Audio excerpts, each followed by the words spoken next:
Welcome into this week's edition of the RedHawk Hoops Report. Luke West Poley joined by the head coach of the Miami RedHawks, Glenn Box. RedHawks go 1-1 last week. Miami will be on the road coming up this week at Eastern Michigan on Wednesday and then at rival Ohio as part of a men's and women's doubleheader in Athens coming up on Saturday. Coach, as we dive right in, obviously a big win for you guys midweek last week against Akron. Went on the road and won by 12, came back home, had a tough time making some shots, did a lot of, some of the little things right in that game against Buffalo, took 70 field goals and unfortunately couldn't hit a lot of them and ultimately came up short in that game. But as we kind of look ahead, we're now a couple weeks out for the MAC tournament. This is starting to get to the point in the year where you want to be playing your best basketball. What's your assessment of where your team is at kind of in that curve?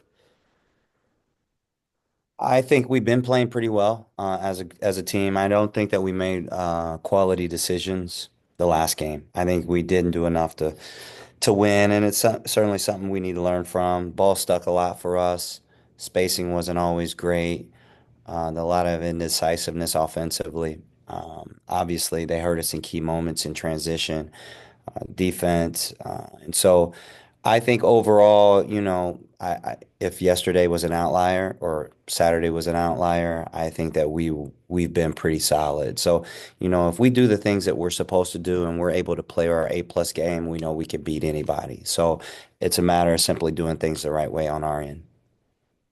Talked about this a little bit post game. Obviously, Amber had a record-breaking type of night. I believe it was the second most rebounds in Millett Hall facility history with 20 in the game, and you guys were pretty dominant on the offensive glass. Missing as many field goals as you guys did, it gave you an opportunity for more chances on the glass, but you guys still percentage-wise came out pretty good. What do you think led to grabbing that many offensive rebounds? I just her will and determination, that was all Amber. That had nothing to do with us, the staff or the team. That was all Amber, and she did what she needed to do to kind of keep us in the ball game. We again, our shot selection was not the best. Our decision making was not the best. Our lack of execution in the first half was not the best, and so we needed a special type of performance from someone to keep us in the ball game, and she was able to do that. So all credit goes to Amber. Looking back, just in hindsight of the game on Saturday, was there anything that you feel like could have been done specifically? I know you wanted your team to take some better quality looks, but was there anything specifically that maybe back on film you were targeting as to what could have led to some better shots? Yeah, I think it's all of everything that I've been saying, and you just said it again. I think that is the target of everything. We catch the ball and we're waiting too long to make decisions. Decisions need to be made almost before you catch the ball. And, the defense is allowed to just reset, and we didn't do a good job of attacking closeouts. We just settled way too much.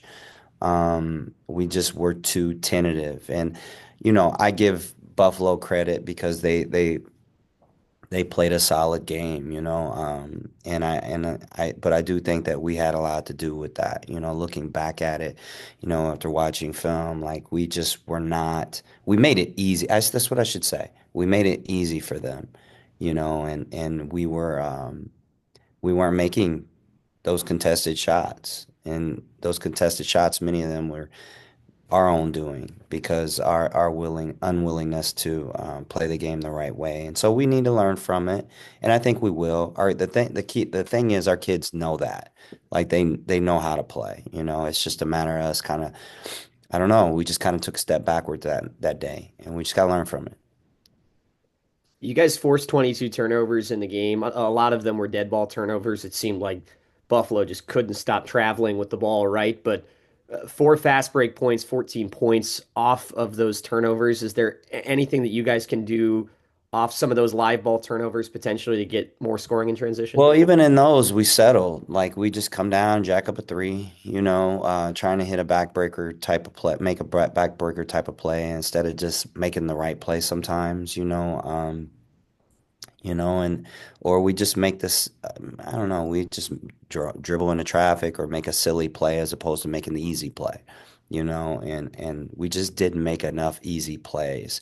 Again, you have to give them credit, but at the same time, we could have played better. And I thought they played well for them, and I thought, we played terrible. And I think that, that was the result, 14 point, butt kicking, and so you got to give them credit.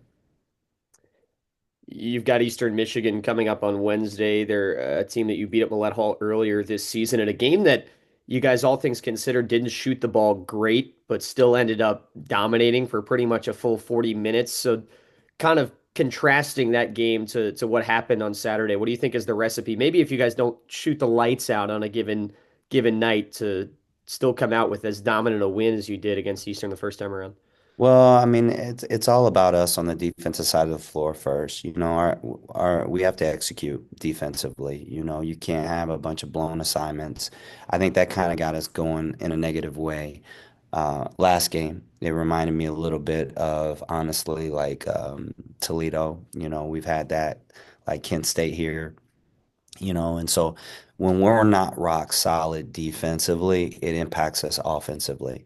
I feel like we become scattered, kind of helter skelter, kind of scattered a little bit defensively. When that happens, I feel like it bleeds onto into the offensive end, into our decision making, into our shot selection, and um, those games in particular. That's exactly what happened in all three of those games. And when we get like that, our problem is that we have a hard time grabbing the rope. It's like holding a slippery rope. It's like we just can't grab it.